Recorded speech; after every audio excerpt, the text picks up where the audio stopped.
Grabando. 3, 2. Saludos, amigos y amigas de La Respuesta. La verdad es que las noticias están fluyendo en forma tan vertiginosa que uno que escribe semanalmente sobre temas tiene una innegable dificultad a vencer, cuidarse de que la coherencia del trabajo de la semana no quede en el aire desmentida por alguna noticia de esas que aparecen de martes para miércoles, de miércoles para jueves. Todas son importantes. Esto refleja claramente la complejidad de los momentos del mundo. Hablamos regularmente de esto en cuanto a la guerra, las guerras, la de Medio Oriente y la de Ucrania, y también los trastornos de la región, especialmente después de la dolorosa experiencia de los 2 terremotos de Venezuela, que nos desgarraron a todos. Yo creo que no quedó un dominicano que no estuviera a punto de llorar viendo lo que ocurrió en Venezuela. Siempre ha habido una relación entre los pueblos interesante. Y la verdad que la magnitud de esa catástrofe es muy conmovedora. Pues bien, en la semana me ocurrió que, hablando precisamente del trastorno de Venezuela, yo tenía escrita una pregunta señalando que no era posible entender que Venezuela saldría realmente de los inmensos trastornos que se le han ido encima mediante un trato de una transición típica, una transición política entre gobierno y oposición, unas elecciones y ya. No. Había escrito: Venezuela va a requerir algo más profundo. Y dije que era que tendría que aclamar el pueblo a Dios. Porque fueron muchos los desencuentros, los rencores, las imputaciones recíprocas antes del fenómeno de los 2 terremotos que condujeron a esa encrucijada. Al venir los terremotos, no puede pensarse en una transición típica. 6 meses, elecciones y ya. No. Y había escrito que tenía que ser un ruego al Señor, no individual, como ordinariamente los creyentes lo hacemos, sino un ruego colectivo del pueblo a Dios para que le acompañe en esta fase terrible de la reestructuración material y de la recomposición política pacífica, lo más armoniosa que se pueda, democrática, legítima, y que eso tomaría no menos de 2 años. porque además hay cosas por hacer. La depuración, decía en esa pregunta lista, de las Fuerzas Armadas Bolivarianas, aquellas áreas de la oficialidad y aún de los soldados que no fueran dañadas ni tocadas por el escándalo de los problemas de la permisividad y la colaboración con la droga de Colombia, el llamado cartel de los soles. Y que eso, en mi opinión, para llevarlo a cabo, esa transición tendría que contar con un organismo colegiado parecido al nuestro de 1962. Muerto Trujillo, hay que imaginarse los intereses que estaban pendientes de confrontarse. Esas Fuerzas Armadas, leales a Trujillo, que no trataban con el poder extranjero nunca, porque Trujillo era muy celoso en eso. Si se dividían y una parte se iba con la población que estaba hirviendo por la democracia y la libertad, y otra parte quedaba retrasada por mantener el statu quo, hubiera sido un desastre, una cosa que nos hubiera conducido a una otra intervención militar en el 62. Pero había en la presidencia de la República un hombre sabio, prudente, experto, maestro del poder. Lo había visto desde joven. Participó en el área diplomática, en el área de la educación, 5 y 5 años, 10, y en las relaciones exteriores, culto, sereno. Mucha gente lo definía como muy frío. Era su serenidad. No era un hombre persecutorio, ni que tenía afición por los hábitos autoritarios. Fue un premio de la providencia, porque él resistió los embates unos meses de toda la efervescencia popular. La familia Trujillo todavía aquí. El 19 de noviembre del 61,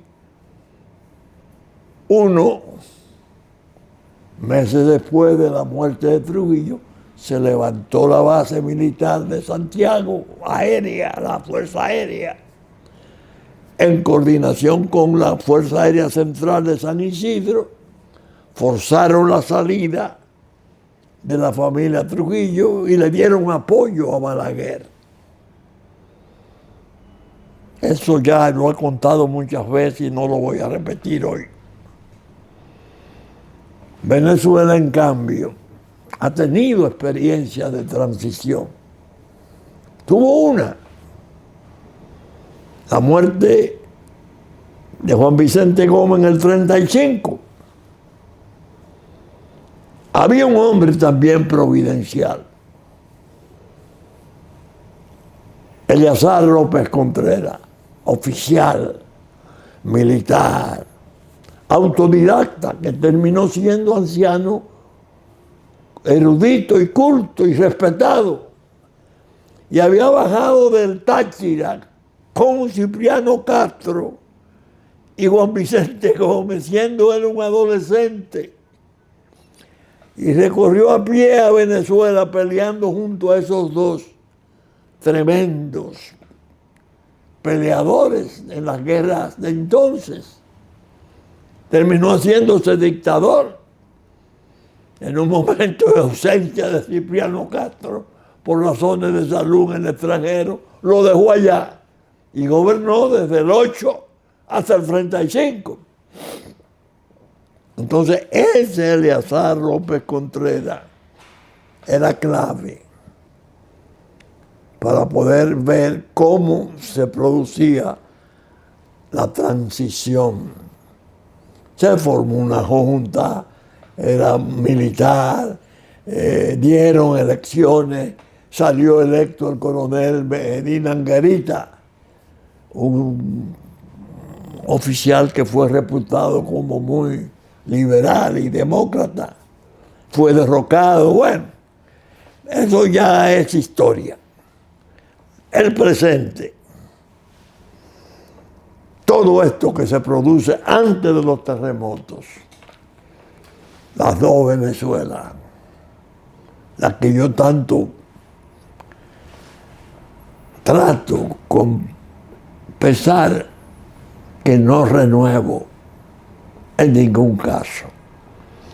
La que vi desde los años 67, 68, la que presentí con la experiencia aquella de los ranchos de Caracas, de noche, iluminados, de gran belleza, y al amanecer, deprimentes, una pobreza inmensa. Y abajo, clase media, bien establecida, bien educada, renta petrolera, potencia petrolera, la clase política enredada en escándalos político-económicos de magnitudes diferentes, pero todos escándalos. Y desde entonces comencé a presentir, aquí vendrá una gran desgracia algún día. Y escribí artículos, estamos seleccionando ahora, hasta que sobrevino la rebeldía militar popular. Un joven oficial, Hugo Chávez Frías, formó un movimiento bolivariano. La situación era escandalosa, insostenible. Los escándalos de corrupción estaban pudriendo la sociedad. Se levantó, fracasó. Lo contuvieron los oficiales tradicionales. Bueno, cayó preso. Y él mismo mandó a parar el movimiento por ahora. Volvió porque fue indultado, lo liberaron de la cárcel, volvió al ruedo político con una popularidad inmensa, ganó elecciones, pasó increíble, azares tremendos como aquel del golpe de Estado de Carmona, un empresario con un grupo de empresarios que un buen día se le aparece a Venezuela derogando la Constitución por un decreto. Y preso Chávez. Habló para los jóvenes. Chávez llegaban a los cuarteles y la guarnición lo que hacía era que estaba apoyando al prisionero. Vuelve al poder. Esa problemática tremenda, durante mucho tiempo yo la estuve ponderando y escribiendo, y ya debemos tener más de 12 artículos en el Listín Diario. Y hasta después, ya cuando Chávez muriera, que el asunto degeneró en lo que degeneró el madurismo, seguí escribiendo en mi pregunta. Por eso ahora, al escribir la que iba a venir, no la quise retirar por dos noticias que aparecieron. Y dije, no, yo no retiro mis convicciones así por así. como si fueran simples datos superfluos del humor del momento. No. Yo tengo años peleando esta situación. Déjame mandarla a la reminiscencia. Y recorté hasta las 900 palabras y el sábado debe salir, el próximo sábado, lo que tenía escrito, mi vieja teoría de, señores, va a haber un desastre, eso no es sostenible, 2 naciones y una sola tierra. Y entonces ahora digo, es difícil resucitar la normalidad democrática.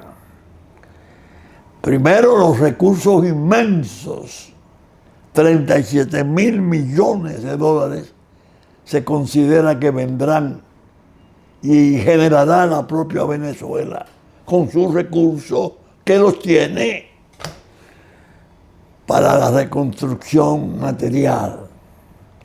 Pero no es esta la difícil. Esta tiene riesgo de la corrupción, riesgo de siempre, la disipación de recursos que van para fines humanitarios y para fines elevadísimos, y la política y los grupos se encargan de mutilarla, de robarse gran parte de los recursos. No. La otra es más compleja, la de la convivencia. ¿Cómo obtener, no recuperar? Porque ellos no tenían una convivencia aceptable. Aparecen 2 noticias. Por eso digo que mandé la vieja, la que tenía escrita, a la reminiscencia.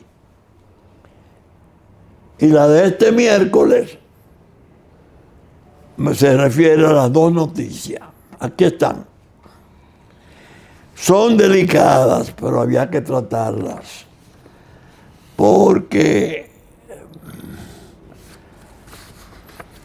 es un tema que no puede ser recesado ni por un minuto, de tan sensible que es. Chavismo y parte de la oposición acuerdan agenda política conjunta para recuperar a Venezuela.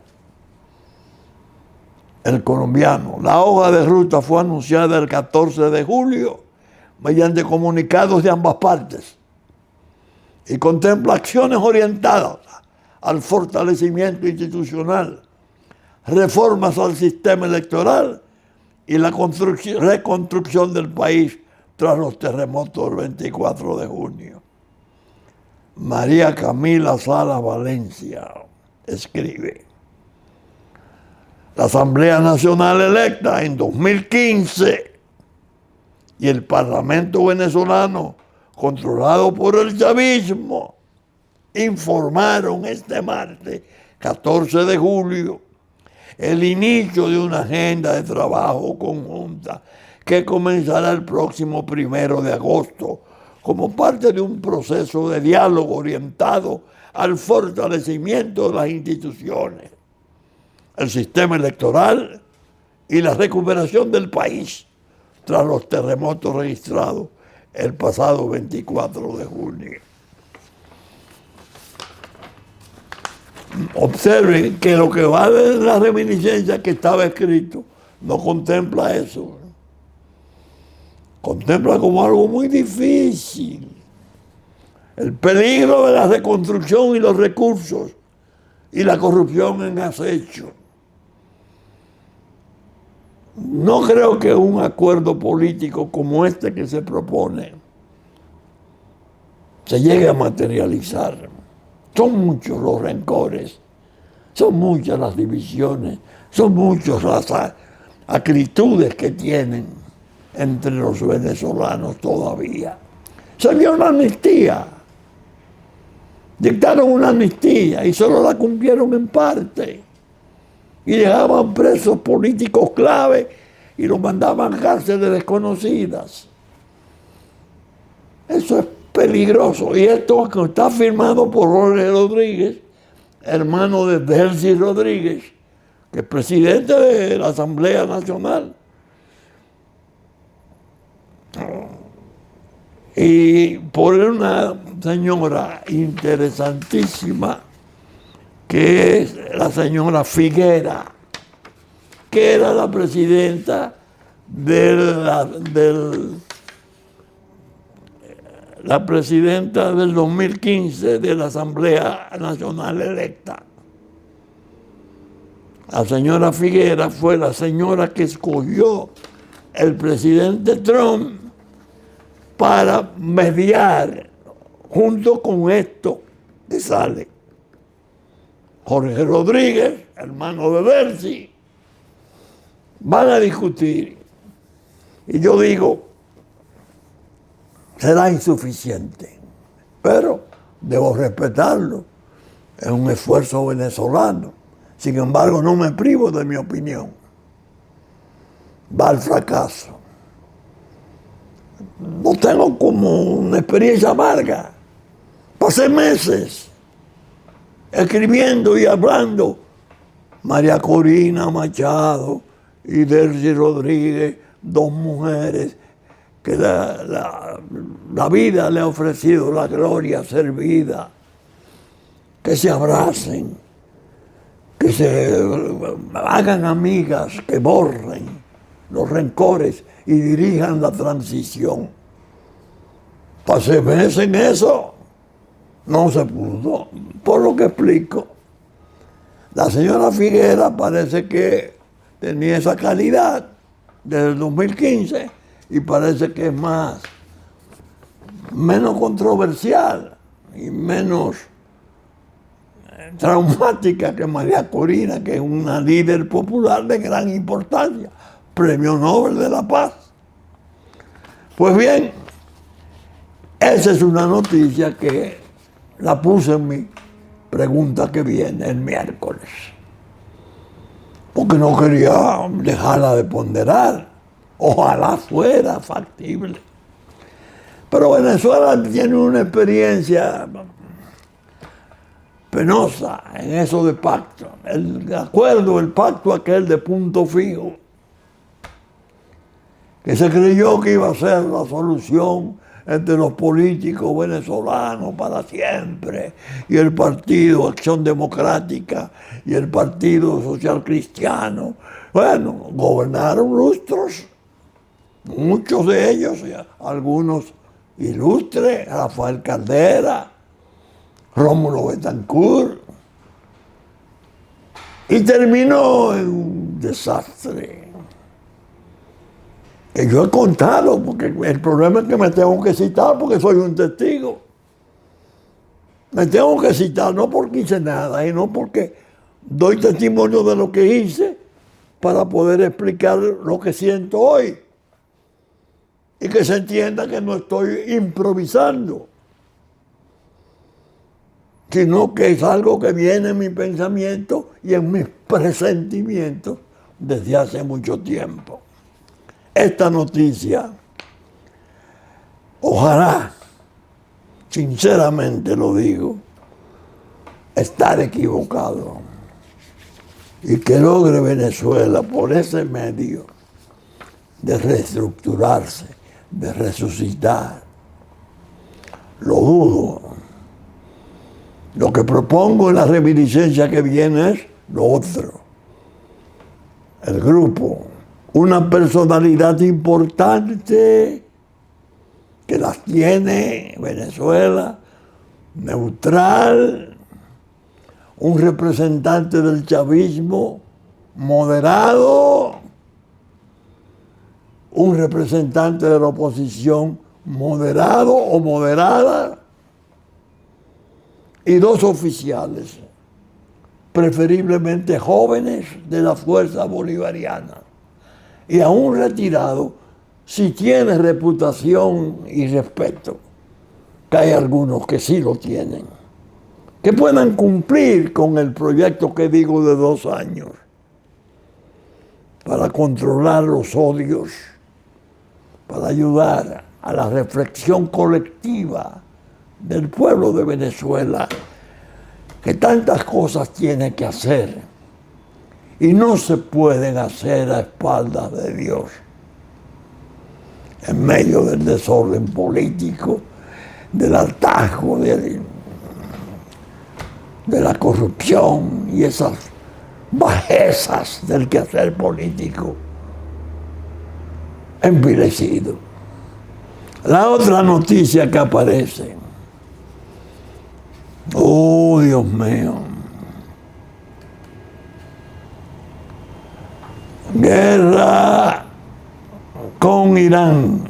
Los drones iraníes en Cuba podrían representar una amenaza para el sur de Florida, advierten las autoridades. Steve Rich, publicado el 8 de julio. El exgobernador Jeb Bush, presidente del Grupo de Defensa Unidos contra el Irán Nuclear, se unió al representante estadounidense Carlos Jiménez, republicano por Florida, para destacar la preocupación por lo que, según afirman, son aproximadamente 300 drones iraníes que han sido entregados a Cuba. El ex gobernador de Florida, Jeb Bush, presidente del Grupo Unidos contra el Irán Nuclear, se unió al congresista del sur de Florida para advertir sobre esos 300 drones iraníes en Cuba, que posiblemente estén en posesión de atacar a Estados Unidos y sus intereses. Un dron de fabricación iraní exhibido en el Hotel Biltmore sirvió para una clara advertencia.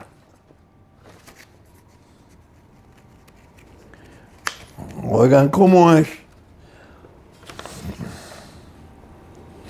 De los defensores de la seguridad nacional y de los funcionarios del sur de Florida, quienes afirman que los crecientes lazos militares de Cuba con Irán podrían representar una amenaza para Estados Unidos.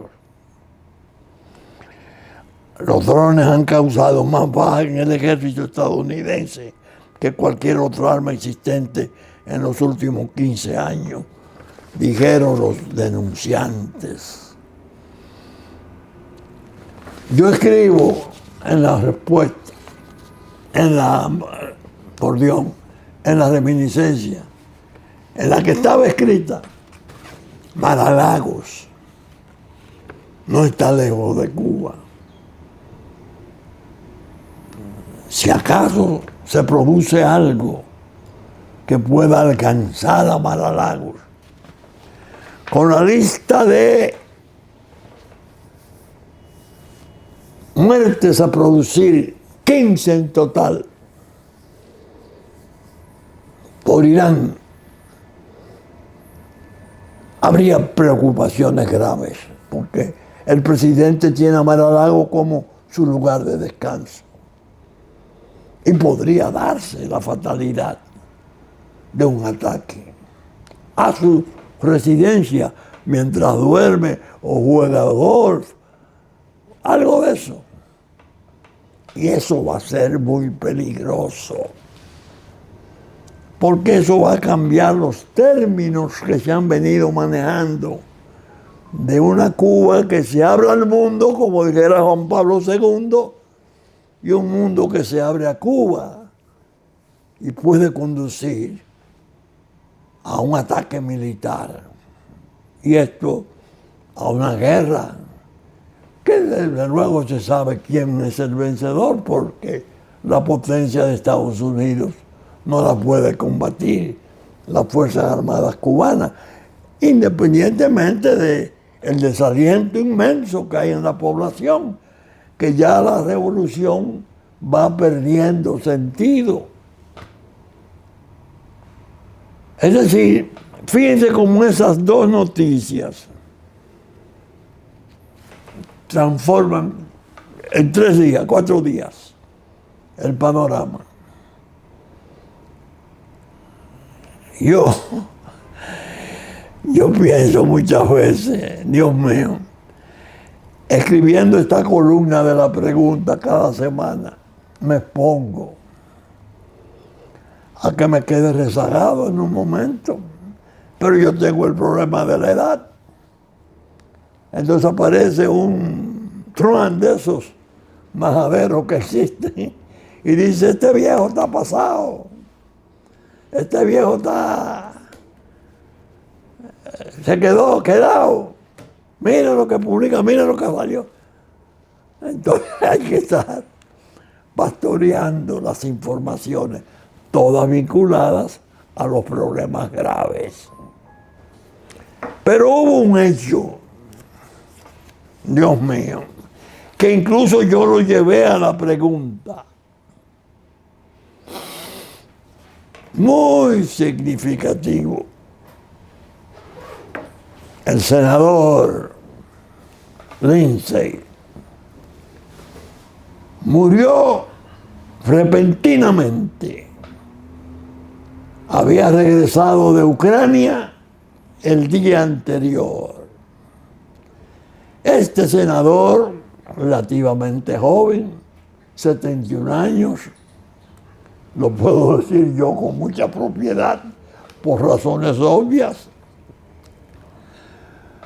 fue un defensor a ultranza de Israel durante sus 30 años en el Senado.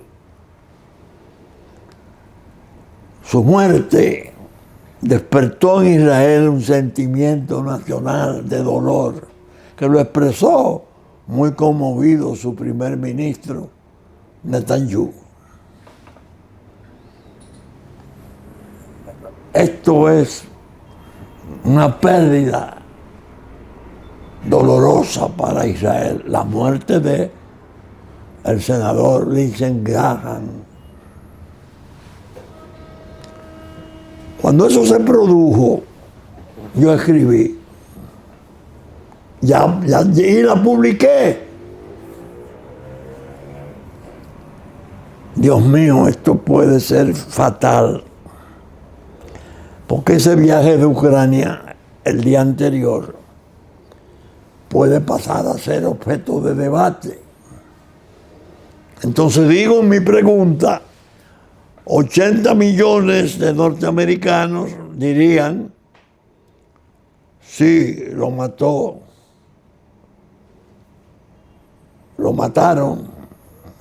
en base a un mecanismo no de envenenamiento, de muerte en alimento granulado y efecto retardado, avanzadísimo, que está sustituyendo los brebajes y las cosas tóxicas. Van a decir, ahí está, lo hizo Irán. Irán, que tiene unas relaciones relativamente muy agradables con Ucrania, que muchos de sus armamentos, sus drones y esas cosas están participando en la guerra contra Putin. 70 millones o más, cerca de 80 dirán, no, ese es un pretexto de Trump para agenciarse una razón que fortalezca su determinación de guerrear contra Irán. Murió de muerte natural. Y ya apunto yo una pregunta ya publicada. El problema va a ser de la ciencia, la autopsia. La autopsia deberá de ser profunda, no una autopsia ordinaria, rutinaria, del día a día. Porque Graham está en la lista de los 15 candidatos a ser asesinados de Irán. Y no es verdad que Estados Unidos va a dejar pasar la oportunidad de identificar quién pudo ser. Yo esperaba que iba a surgir el debate. No. Un corto comunicado que el senador Lindsey Graham había muerto por un trastorno aórtico, un accidente aórtico, o no sé si en la carótida o en la aorta, que tenía algún antecedente de patología cardiovascular, y eso le dio. Pero vaya la coincidencia, había regresado la tarde anterior de Ucrania. Y era un objetivo de Irán entre los 15 a matar, encabezado, claro está, por Donald Trump. Silencio. Pasa la autopsia por debajo de la mesa, la prensa no dice nada, más que se conforma. La prensa grande de Estados Unidos se conforma con el resultado de la autopsia. Fantástico para ella. ¿Por qué? Porque si resulta de otro modo y por alguna razón señala a Ucrania, a Irán como posible factor determinante de ese magnicidio, las razones de Trump para emprender aún más la guerra y llevarla más lejos se fortalecerían. Y esa no se le puede dar esa razón a Trump, porque entonces las elecciones a medio término de noviembre valería la guerra y la muerte del senador, que era un cuadro propio de la línea de Trump. No podía dársele la ventaja de que se reputara que podría ser obra de Persia, Irán, como yo le llamo Persia con frecuencia, pensando en aquel imperio ya desaparecido en la antigüedad, y en este otro imperio de ahora que está por renacer con su uranio enriquecido y su capacidad nuclear plenamente desarrollada, a lo que se opone Donald Trump y por lo que ha establecido otro frente de guerra renovada. Hablo con uno de mis amigos y le digo eso, esa opinión. Dice, es que usted siempre tiene una imaginación como muy ligera, porque conformarse con el informe de autopsia no indica que la prensa tenga malicia en eso. Ajá. Pues le voy a hacer ahora una prueba, porque viene otra noticia que viene a corroborar mi presunción. Trump resucita en un discurso a la nación el bulo, es decir, la falsedad del fraude electoral del 2020 y exagera la influencia de China en su derrota. Esta publicación es del País. Se burlan de Trump. ¿Quién ha dicho eso? Usted fue el que armó el lío. Usted fue el que quiso invadir el Senado. Y se ríen. Listín Diario. Trump acusa a China del mayor pirateo de datos electorales de la historia en 2020. Ustedes están oyendo. En el discurso formal a la nación, en un evento anual, se refirió Trump en una forma atroz a la experiencia electoral, Dijo, el presidente de Estados Unidos puso este jueves en duda la integridad del sistema electoral de su país, a pocos meses de las elecciones del medio mandato, y acusa a China de interferir en los comicios estadounidenses desde 2020 durante un mensaje a la nación. No hay ningún país del tercer mundo que tenga unas elecciones como las que tenemos nosotros. Declaró desde la Casa Blanca, un informe a la nación, el mandatario, quien nunca ha reconocido su derrota frente a los Biden en las elecciones de 2020. Trump pronunció su mensaje para presionar al Senado a aprobar la reforma electoral impulsada por la Casa Blanca, bautizada como Save America, Salve América, antes de que se celebren los comicios legislativos del 3 de noviembre, en la que estará en juego la mayoría republicana del Senado.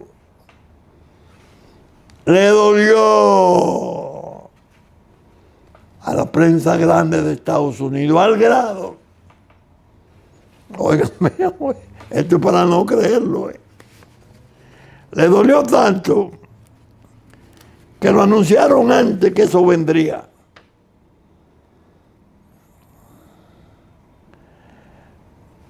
Vamos a ver, ¿qué hicieron ellos? Algunas cadenas de televisión estadounidenses como ABC, CNN o NBC optaron por no retransmitir en directo el discurso de Trump para evitar dar difusión a sus dudas sobre el sistema electoral. ¿Ustedes oyeron?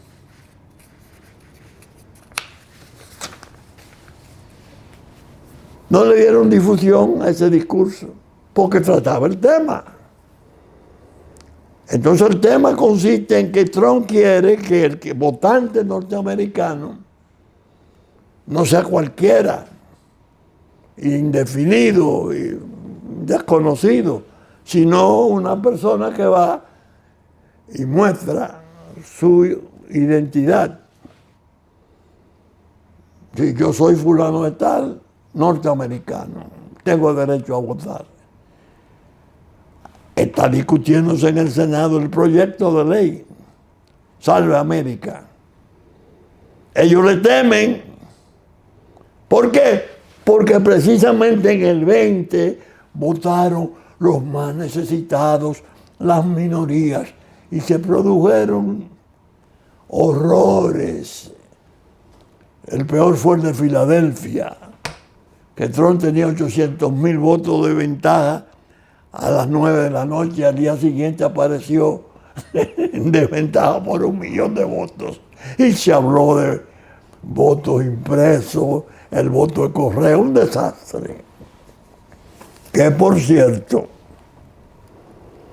yo debo de hacer un reclamo, me corresponde hacerlo, es mi derecho. Nosotros en el 20, como familia, mi hijo Juárez y yo, estuvimos desde aquí observando el proceso, leyéndolo todo, en la trinchera de defensa de Donald Trump. A mí particularmente me afectó mucho el tratamiento que se le diera a Giuliani, el famoso fiscal anticrimen, y después el organizador de New York. Lo persiguieron,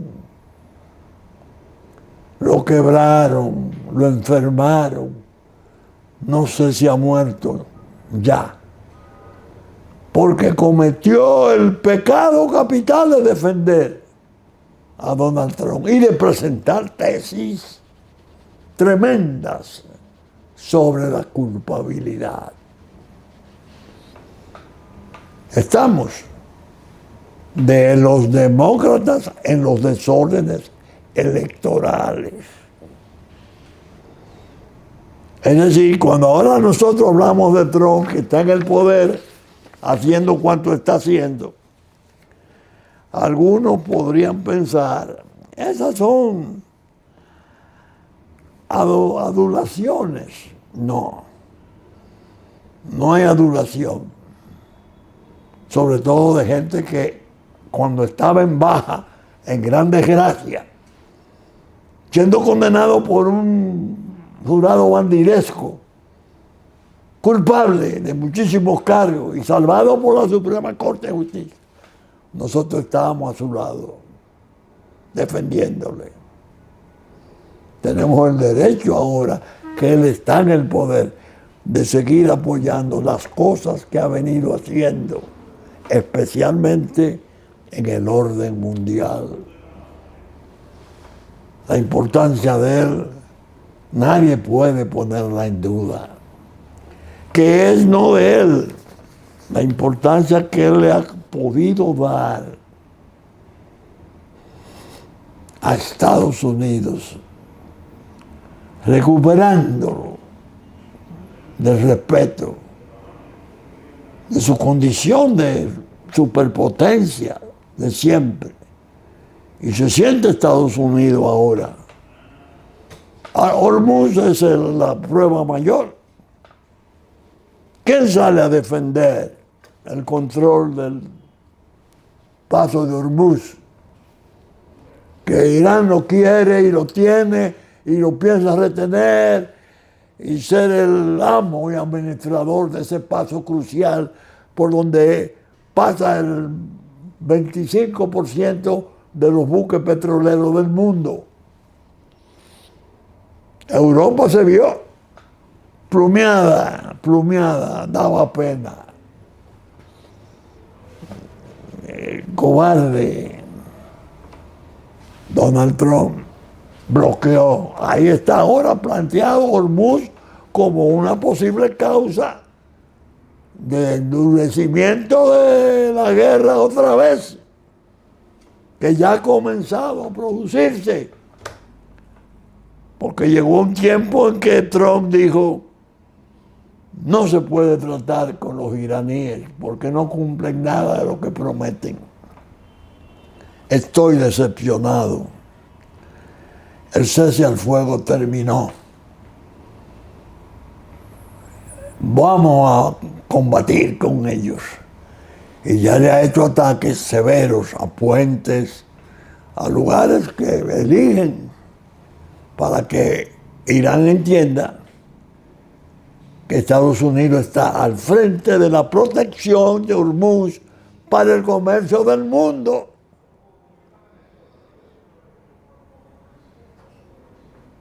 Dice sí, ahí interviene la condición de hombre de negocio importante. Le vamos a cobrar un 20% de la carga a los buques que pasen bajo nuestra protección.